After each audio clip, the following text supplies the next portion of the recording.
আলাইকুম ওয়া রাহমাতুল্লাহ। অনেক দিন পর আবার নতুন পানির মাছ ধরতে চলে যাইতেছি। আমার সাথেই থাকুন, দেখুন কি মাছ পাই।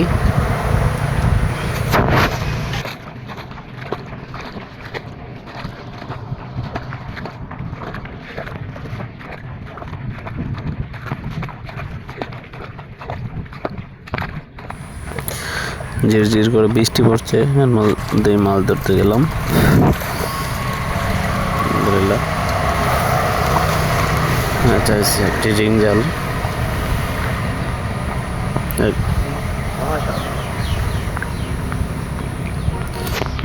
যাক আলহামদুলিল্লাহ, আসলে মাছ থেকে শামুক বেশি আর কিছু কুইচাল, এগুলোকে ফালাইয়া এগুলো আলাদা করলাম। এই বলের মধ্যে যে মাছগুলো আছে এগুলো কিছু ট্যাংরা মাছ আর কডি মাছ, শিং মাছ, এগুলো সব মিলে আছে আলহামদুলিল্লাহ।